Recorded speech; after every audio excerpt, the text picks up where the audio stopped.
Good morning મિત્રો. અત્યાર સુધી આપણે નીટ અને ઓલ ઇન્ડિયા પીએમટી ટેસ્ટના એમસીક્યુના પ્રશ્નોની ચર્ચા કરી, જે અત્યાર સુધી નીટમાં પૂછાઈ ગયેલા હતા. એટલે મોટાભાગના પ્રશ્નો આપણે કવર કરી દીધા. આજે આપણે ગુજસેટમાં પૂછાયેલા પ્રશ્નોની ચર્ચા કરીશું. તો કે સૌપ્રથમ ગુજસેટ આપણે 2006માં દાખલ થઈ. તો 2006માં એક મોક ટેસ્ટ લેવાની હતી, જે જાન્યુઆરીમાં વિદ્યાર્થીઓની પ્રેક્ટિસ માટે કે ગુજસેટ કેવી હોય, અને તેના પરથી એપ્રિલ મહિનામાં ફાઇનલ ગુજકેટની એક્ઝામ લેવાની. પણ 2006માં 4 કે 5 પ્રશ્નો પૂછેલા છે, બરાબર. તો તેનો આપણે સમાવેશ કરી અને ગુજસેટમાં પૂછાયેલા પ્રશ્નો તરણ પ્રકાશશાસ્ત્રના પ્રકરણ પર આધારિત પૂછાયેલા પ્રશ્નોની આજે આપણે ચર્ચા કરી. તો સૌપ્રથમ પ્રશ્ન છે, પ્રકાશના ધ્રુવીભવન દરમિયાન શું બદલાય છે? તો કે પ્રકાશનું ધ્રુવીભવન એ માત્ર પ્રકાશના તરંગો એટલે કે લંબગત તરંગો માટે જ છે. અને લંબગત તરંગોની તીવ્રતા એ તેમના કંપવિસ્તારના વર્ગના સપ્રમાણમાં હોય છે. જ્યાં અધ્રુવીભૂત પ્રકાશ પોલેરાઇઝર પર આપાત થાય ત્યારે પોલેરાઇઝરની દ્રગ અક્ષને સમાંતર જે કણના દોલનો હશે તે જ પ્રકાશ તેમાંથી પસાર થઈ શકશે. બાકીનો પ્રકાશ છે તે પોલેરાઇઝર દ્વારા શોષણ અનુભવે છે.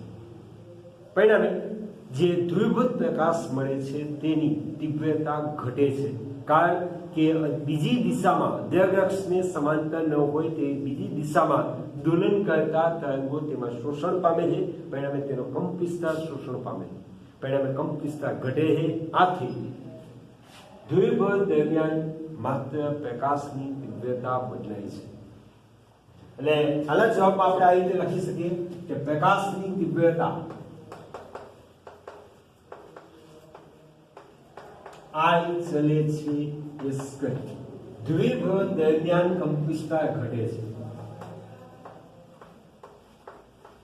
ધ્રુવીભવન દરમિયાન કંપવિસ્તાર ઘટે છે.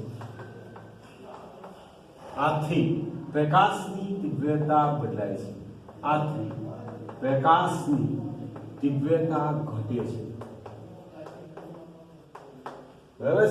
તો મિત્રો આપણે આપણા નોલેજ આધારિત પ્રશ્ન છે કે પ્રાયોગિક ગોઠવણી જોઈએ તો અધ્રુવીભૂત પ્રકાશમાંથી ધ્રુવીભૂત પ્રકાશ મેળવીએ ત્યારે બધો જ પ્રકાશ પોલેરાઇઝરમાંથી અથવા પોલેરોઇડમાંથી પસાર થતો નથી. પરિણામે બીજા જે સમાંતર ન હોય, અક્ષને સમાંતર ન હોય તેવા તરંગો શોષણ પામે છે. પરિણામે પ્રકાશની તીવ્રતા ઘટે છે. એના પછીનો બીજો પ્રશ્ન કે એક પોલેરોઇડની અક્ષ સાથે 45 ડિગ્રીના કોણે I0 તીવ્રતાવાળો પ્રકાશ આપાત કરવામાં આવે છે, તો નિર્ગમન પામતા પ્રકાશની તીવ્રતા કેટલી હશે? તો કે ધ્રુવીભવનની પ્રક્રિયા દરમિયાન નિર્ગમન પામતા પ્રકાશની તીવ્રતા, તો કે માલસના નિયમ પરથી I બરાબર I0 cos square theta. તો કે માલસના નિયમ પરથી I બરાબર I0 cos square theta. Theta તમને આપેલો છે, કેટલો છે? 45 ડિગ્રી. તો I0 cos square 45. અહીં cos 45 ની કિંમત આપણને ખબર છે, તો કે I બરાબર I0 1/√2 એનું વર્ગ બરાબર I0 into 1/2. 1/2 I0. એટલે કે નિર્ગમન પામતા પ્રકાશની તીવ્રતા 0.5 I0 હશે. એટલે કે જે આપાત થાય છે તે પ્રકાશની તીવ્રતા કરતા કેટલો છે? જુદી તીવ્રતા. ફરીથી એક પોલેરોઇડની અક્ષ સાથે 45 ડિગ્રીના કોણે એટલે કે I0 તીવ્રતાવાળો પ્રકાશ આપાત કરવામાં આવે તો નિર્ગમન પામતા પ્રકાશની તીવ્રતા કેટલી હશે? તો કે માલસના નિયમ પરથી I બરાબર I0 cos square theta. Theta આપેલો છે 45 ડિગ્રી, તો I બરાબર I0 cos square 45. cos 45 1/2 અને અહીંયા સ્ક્વેર છે, આથી 1/2 નો વર્ગ એટલે 1/2 થશે. I0 into 1/2 એટલે કે 0.5 I0 મળે. બરાબર. હવે ત્યાર પછીનો પ્રશ્ન છે, વેદિકલના પ્રયોગમાં 700 નેનોમીટર તરંગ લંબાઈ વાળા પ્રકાશથી જે બિંદુએ ત્રીજા ક્રમની પ્રકાશિત શલાકા મળે છે તે જ બિંદુએ આપણે પાંચમી પ્રકાશિત શલાકા જોઈએ તો આપાત પ્રકાશની તરંગલંબાઈ કેટલી આપવી પડે? હવે મિત્રો જોઈએ પ્રશ્નમાં પહેલા બંને પ્રકાશિત શલાકાઓ છે, પરિણામે પડદા પરના તે બિંદુએ સહાયક વ્યતિકરણ રચાતું હશે અને તે બિંદુએ પદ તફાવત સમાન હશે. પરિણામે પદ તફાવતનું સૂત્ર d sin θ બરાબર n લેમ્ડા. બરાબર છે? તો કે પ્રકાશિત શલાકા માટે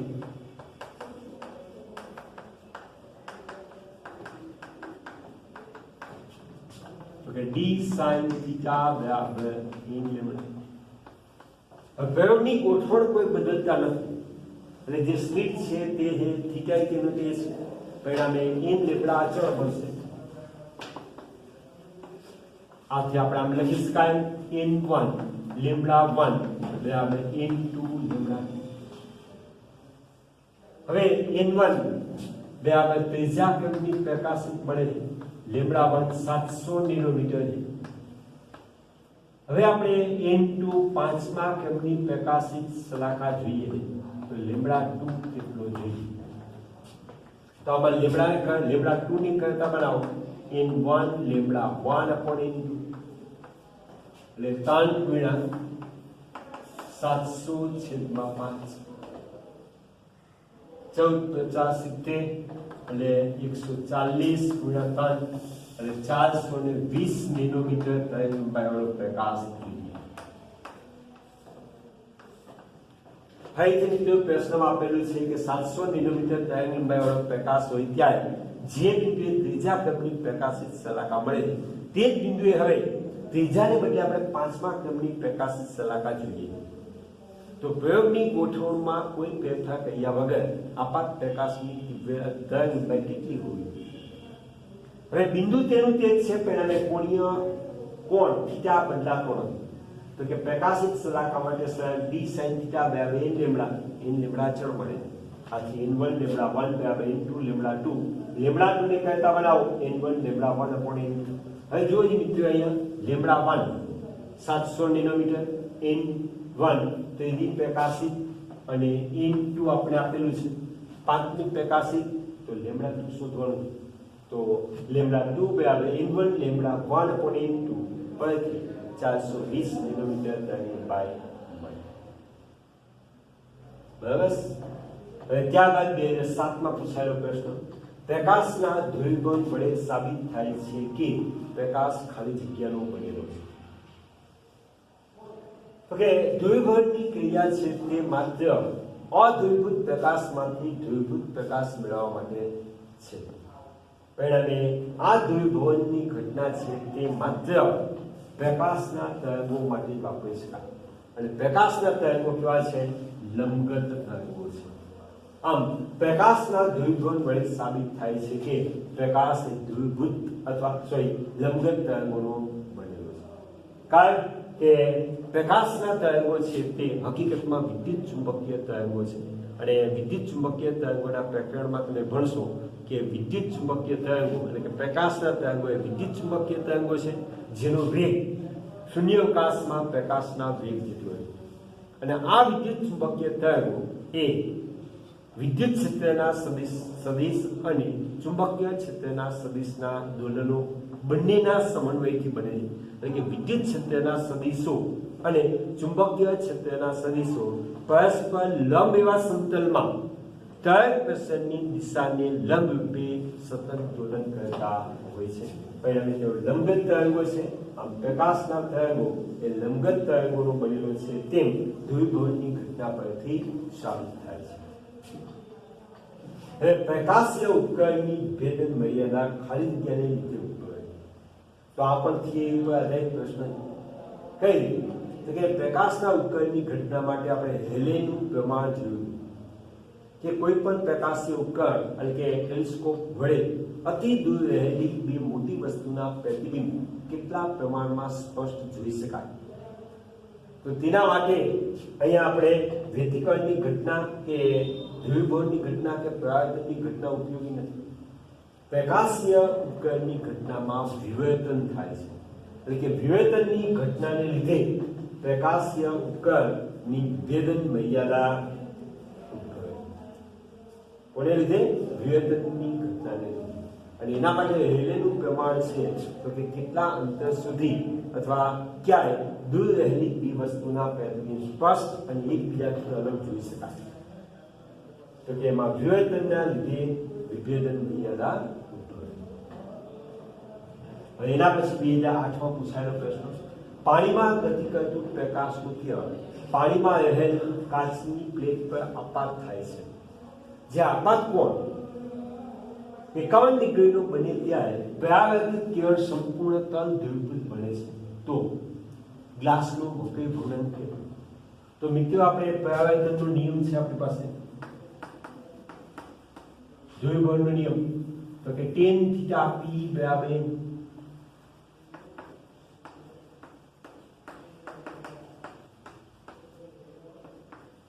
tan θ p બરાબર માધ્યમનું વક્રી ભૂલન. હવે અહીંયા જે માધ્યમ આપેલું છે તે કાચનું માધ્યમ છે જે પાણીમાં રહેલું છે. પરિણામે માધ્યમનું વક્રી ભૂલન એટલે અહીંયા આપણે લેશું કાચનો પાણીની સાપેક્ષે વક્રી ભૂલન Mg/Nw. આપણે કાચનું વક્રી ભૂલન જોઈએ Mg બરાબર Nw એને ગુણ્યા tan θ p. આથી Mg બરાબર Nw 1.3 tan 51 ડિગ્રી. કારણ કે 51 ડિગ્રીના કોણે પ્રકાશ કાચની પ્લેટ પર આપાત થાય છે. tan 51 નું મૂલ્ય આપેલું છે 1.3 ગુણ્યા 1.235. બરાબર? આથી આપણે જવાબ મળશે 1.605 જે કાચનું પાણીમાં વક્રી ભૂલન છે. ફરીથી મિત્રો બહુ સરસ પ્રશ્ન છે. પાણીમાં ગતિ કરતું પ્રકાશનું કિરણ પાણીમાં રહેલ ગ્લાસ પ્લેટ એટલે કાચની પ્લેટ પર આપાત થાય છે. જે આપાત કોણ 51 ડિગ્રીનો હોય ત્યાં પરાવર્તિત કિરણ સંપૂર્ણ તલ ધ્રુવીકૃત બને. તો ગ્લાસનું વક્રી ભૂલન કેટલું? તો કે ધ્રુવીકરણના નિયમ પરથી tan θ p બરાબર. હવે અહીંયા જે માધ્યમ છે તે પાણીમાં રહેલું છે અને કાચનું માધ્યમ છે. આથી Ng/Nw છે એની જગ્યાએ. આથી Ng બરાબર Nw tan θ p. Nw પાણીનું વક્રી ભૂલન 1.3, θ p અથવા થીટા તમને આપેલો છે 51 ડિગ્રી. આથી tan 51 એનું મૂલ્ય 1.235 એને ગુણ્યા 1.3 એટલે 1.605 થશે. હવે ત્યારબાદ 2008માં પૂછાયેલો પ્રશ્ન, ટેલિસ્કોપના લેન્સનો વ્યાસ 0.61 મીટર છે. એટલે કે ઓબ્જેક્ટિવનો વ્યાસ 0.61 મીટર છે અને પ્રકાશની તરંગલંબાઈ 5000 એંગસ્ટ્રોમ આપેલી છે. Lambda 5000 angstrom. આથી 5 ગુણ્યા 10⁻⁷ મીટર હોય તો વિભેદન શક્તિ એબ્સોર્બિંગ પાવર શોધવાનું. તો ટેલિસ્કોપની વિભેદન શક્તિ બરાબર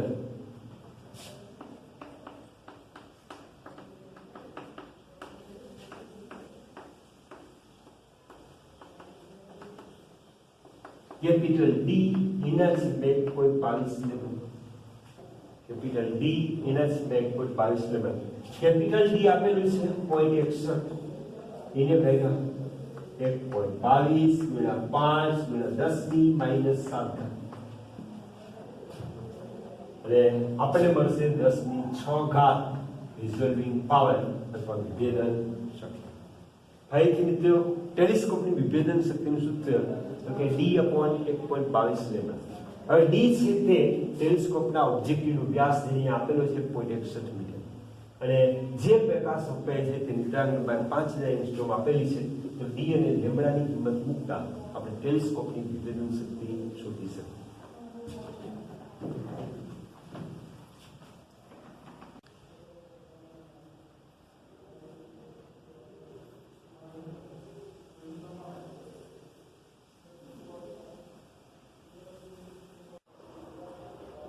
મિત્રો ત્યારબાદ આપણે 2009માં પૂછાયેલો પ્રશ્ન, યંગના બે સ્લિટના પ્રયોગમાં બે સ્લિટો વચ્ચેનું અંતર 0.28 મિલીમીટર, સ્લિટ અને પડદા વચ્ચેનું અંતર 1.4 મીટર અને જો મધ્યસ્થ પ્રકાશિત શલાકા અને ત્રીજી પ્રકાશિત શલાકાનું અંતર 0.9 સેન્ટીમીટર હોય તો વપરાયેલ પ્રકાશની તરંગલંબાઈ આપણે શોધવાની છે.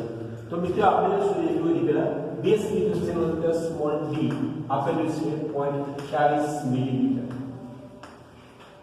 ત્યારબાદ સ્લિટ અને પડદા વચ્ચેનું અંતર કેપિટલ D 1.4 મીટર આપેલું છે. હવે ત્રીજા ક્રમની પ્રકાશિત સલાકા નું અંતર મધ્યસ્થ પ્રકાશિત સલાકાથી અંતર એટલે કે x3.9 સેન્ટીમીટર હોય તો આપણે લેમ્બડા શોધવાનું છે. તો આપણી પાસે પ્રકાશિત સલાકા માટેની શરત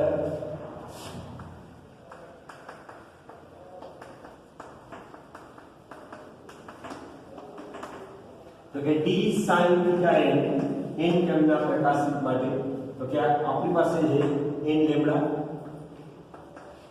આથી sin theta n બરાબર n લેમ્બડા upon d અને બીજો એક પણ સૂત્ર છે આપણી પાસે sin theta n બરાબર xn upon capital D. બંનેને સરખાવો તો xn upon capital D બરાબર n lambda upon small d. n બરાબર 3 મીટર કારણ કે ત્રીજી પ્રકાશિત આપેલી છે તો xn બરાબર 3 lambda capital D upon small d 3 lambda capital D upon small d. આપણે લેમ્બડા જોઈએ મિત્રો તો સૌપ્રથમ આ સૂત્ર પરથી આપણે લેમ્બડાની ગણતરી બનાવી દઈએ તો કે લેમ્બડા બરાબર xn d upon 3 n બરાબર 3 આથી લેમ્બડા બરાબર x3d upon 3 કિંમતો મૂકતા આપણને લેમ્બડા મળશે 6000 ઇંચ. ફરીથી મિત્રો આપણે અહીંયા 2 સ્લિટનો પ્રયોગ આપેલો છે જેમાં 2 સ્લિટ વચ્ચેનું અંતર પડદા સ્લિટ વચ્ચેનું અંતર છે તેમજ મધ્યસ્થ પ્રકાશિત સલાકાથી ત્રીજી પ્રકાશિત સલાકાનું અંતર પડદા પર જે આપેલું છે 0.9 સેન્ટીમીટર. તો વપરાયેલ પ્રકાશની તરંગલંબાઈ કેટલી હશે? તો પ્રકાશિત સલાકા માટે આપણે સરળ d sin theta n બરાબર n લેમ્બડા આથી sin theta n બરાબર n લેમ્બડા upon d અને આકૃતિ પરથી sin theta n બરાબર xn upon capital D. બંને સમીકરણોને સરખાવતા xn upon capital D બરાબર n lambda upon d. Lambda જોઈએ છે લેમ્બડાને કરતા બનાવો લેમ્બડા બરાબર xn d upon n. હવે n બરાબર ત્રીજા ક્રમની પ્રકાશિત સલાકા છે n બરાબર 3 મૂકતા લેમ્બડા બરાબર x3d upon 3 કિંમત મૂકવા તો બધી કિંમતો મૂકતા આપણે તરંગલંબાઈ લેમ્બડા 6000 એંગસ્ટ્રોમ મળશે. હવે નીચેનામાંથી કોનું ધ્રુવીભવન થઈ શકતું નથી? તો આગળના પ્રશ્નમાં આપણે જોયા કે ધ્રુવીભવનની ઘટના છે તે માત્ર પ્રકાશના તરંગો માટે છે. પ્રકાશના તરંગો માટે જ છે અને પ્રકાશના તરંગો એ લંબગત તરંગો છે. અહીંયા જો ઓપ્શન અલ્ટ્રાસોનિક તરંગો જે ધ્વનિના તરંગો છે જે કેવા પ્રકારના હોય છે સાઇનોસોઇડલ એટલે કે સંગત તરંગો છે. જ્યારે રેડિયો તરંગો પારજાગૃત કિરણો અને ક્ષ કિરણો તમે વિદ્યુત ચુંબકીય તરંગો ભણી ગયા છો. આ રેડિયો તરંગો પારજાગૃત કિરણો અને ક્ષ કિરણો એ વિદ્યુત ચુંબકીય તરંગો એટલે કે પ્રકાશના તરંગો છે. તો કે અહીં રેડિયો ત્યારબાદ પારજાગૃત અને વિદ્યુત ચુંબકીય તરંગો છે.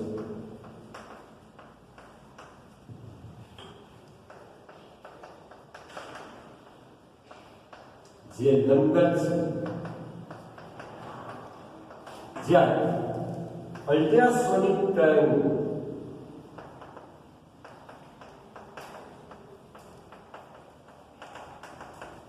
એ ધ્વનિના તરંગો છે. એ ધ્વનિના તરંગો છે જે સંગત છે. આથી અલ્ટ્રાસોનિક તરંગોનું ધ્રુવીભવન થઈ શકતું નથી. હવે કે નીચેનામાંથી કોનું દ્વિગુણ થઈ શકતું નથી? તો કે અલ્ટ્રાસોનિક તરંગો છે તે ધ્વનિના તરંગો છે કે સંગત તરંગો છે, પણ અલ્ટ્રાસોનિક તરંગોનું દ્વિગુણ થઈ શકતું નથી. જે બાકીના રેડિયો તરંગો, પાયજામની કિરણો અને ક્ષ કિરણો એ વિદ્યુત ચુંબકીય તરંગોના પ્રકારમાં તમે ભણશો કે ભણી ગયા છો. આ બધા તરંગો છે તે વિદ્યુત ચુંબકીય તરંગો એટલે કે પ્રકાશના તરંગો છે જેઓ લંબગત છે. આથી રેડિયો તરંગો, પાયજામની કિરણો અને ક્ષ કિરણોનું દ્વિગુણ થઈ શકે, જ્યારે અલ્ટ્રાસોનિક તરંગોનું દ્વિગુણ થઈ શકતું નથી. ત્યારબાદ એના પછીનો પ્રશ્ન 2010માં પૂછાયેલો કે કળા તફાવત અને પદ તફાવત વચ્ચેનો સંબંધ, એટલે કે 100 પાઈ કળા તફાવત હોય તો તેની અનુરૂપ ખાલી જગ્યા પદ તફાવત થશે. તો એના માટેની આપણી પાસે શરત હોવી જોઈએ. પદ તફાવત બરાબર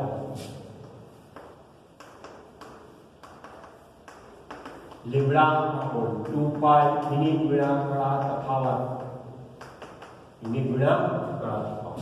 એ કળા તફાવત જે 100 પાઈ નો આપેલો છે, તો લેમ્બડા અપોન 2 પાઈ યુનિટ ગુણ્યા 100 પાઈ અને 50 લેમ્બડાનો પદ તફાવત મળે. એટલે મિત્રો આપણે જે સહાયક વ્યતિકરણ અને વિનાશ વ્યતિકરણની શરતો આપણે કળા તફાવત અને પદ તફાવતના સ્વરૂપમાં મેળવી હતી, ત્યારે પણ આ સમીકરણ આપણી પાસે હતું. પદ તફાવત બરાબર લેમ્બડા અપોન 2 પાઈ કળા તફાવત. બરાબર? તો અહીંયા કળા તફાવત આપણને છે 100 પાઈ. તો લેમ્બડા અપોન 2 પાઈ તો 100 પાઈ પાઈ કેન્સલ, 50 નું 100 50 લેમ્બડા. તો 100 પાઈ કળા તફાવત એનો પદ તફાવત છે તે 50 લેમ્બડાનો હોય. બરાબર? ત્યારબાદ 500 નેનોમીટર તરંગલંબાઈ વાળા પ્રકાશ દ્વારા 25 મિલીમીટર પહોળાઈની સ્લિટ દ્વારા મળતા ફ્લોરોફર વિવર્તનમાં પ્રથમ ક્રમના મહત્તમનું વિવર્તન કોણ કેટલો હશે? તો કે સૌપ્રથમ તો અહીંયા આપણે તરંગલંબાઈ આપી છે 500 નેનોમીટર બરાબર 5 × 10⁻⁷ મીટર. ત્યારબાદ સ્લિટની પહોળાઈ આપી છે d બરાબર 0.25 મિલીમીટર અને 2.5 × 10⁻⁴ હવે પ્રથમ મહત્તમ n બરાબર 1 મહત્તમ નું વિવેચન કોણ θ1 શોધવાનું. તો n ક્રમના મહત્તમની શરત, n ક્રમના મહત્તમ માટે શરત આપણી પાસે d sin θn બરાબર 2n + 1 lambda by 2n + 1 lambda by 2 n બરાબર 1 આથી d sin θ1 બરાબર 3 લેમ્બડા બાય 2 આથી sin θ1 બરાબર 3 લેમ્બડા અપોન 2 3 લેમ્બડા અપોન 2. હવે થીટા ખૂબ જ નાનો હોવાથી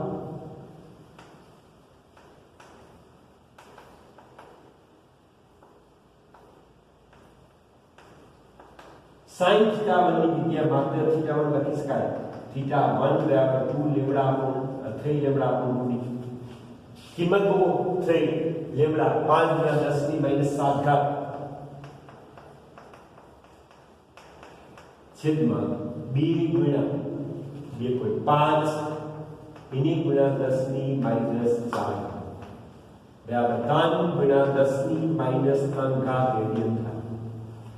3 ગુણ્યા 10⁻³ એટલે આપણો જવાબ સી સાચો, ડી સાચો છે.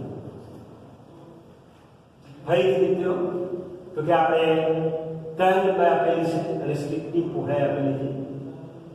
તો આ મળતા ફ્લોરોફર વિવર્તનમાં પ્રથમ ક્રમના મહત્તમનું વિવર્તન કોણ કેટલો હશે?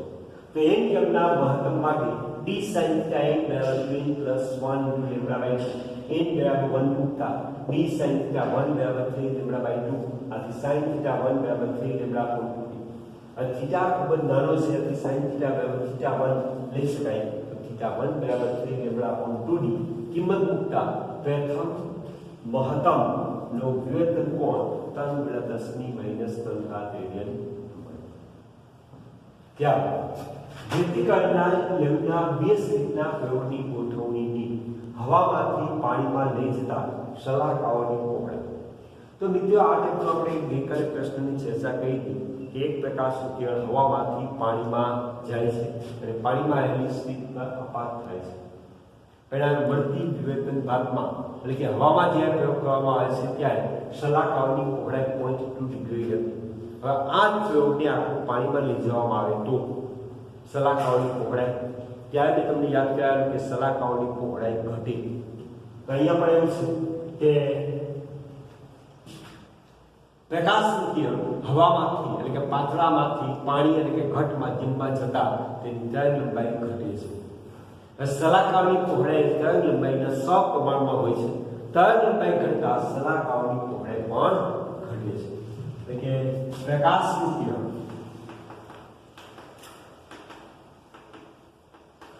પાતળામાંથી ઘટ માધ્યમ માં જતા તેની તરંગ લંબાઈ ઘટે છે.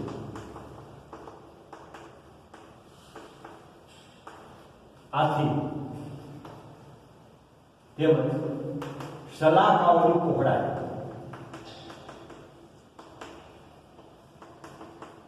ટુ x બાર એ લેમ્ડાના સપ્રમાણમાં હોય છે પણ ઘટે છે. એટલે કે 2x છે લેમ્ડા એટલે કે તરંગ લંબાઈ ઘટતા શલાકાઓની પહોળાઈ પણ ઘટે. ફરીથી પ્રકાશનું કિરણ પાતળા કે હવામાંથી ઘટ માધ્યમ એટલે કે પાણીના માધ્યમમાં દાખલ થાય એટલે પેલા હવામાં પ્રયોગ કરીએ છીએ, પછી પાણીમાં લઈ જઈએ છીએ. પાણીમાં પ્રકાશના કિરણની તરંગ લંબાઈ હવા કરતા કેવી હશે? ઓછી હશે. પરિણામે શલાકાઓની પહોળાઈ છે તે તરંગ લંબાઈના સપ્રમાણમાં હોય છે. આથી શલાકાઓની પહોળાઈ ઘટે છે. હવે મિત્રો બે ડોમેનની રીતના પ્રયોગમાં પોલરાઇઝર અને એનાલાઇઝર પરસ્પર લંબ છે. હવે એનાલાઇઝરને કેટલું પરિભ્રમણ આપતા પોલરાઇઝરમાંથી બહાર આવતો પ્રકાશના 25% એનાલાઇઝરમાંથી પસાર થાય. તો એના માટે આપણે માલસનો નિયમનો ઉપયોગ કરવો પડશે. માલસના નિયમ પરથી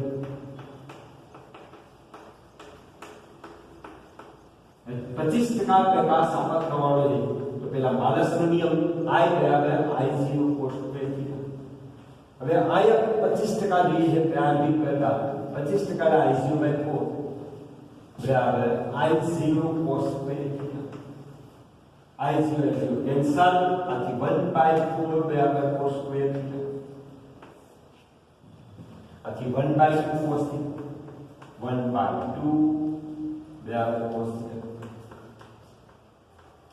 હવે થીટા ની કોસાઇન 1/2 થાય એટલે થીટા કેટલો હશે? sin. હવે ઓલરેડી એનાલાઇઝર છે તે પોલરાઇઝર ને લંબ એટલે કે 90 ડિગ્રીએ છે. તો કેટલું પરિભ્રમણ આપવું પડે?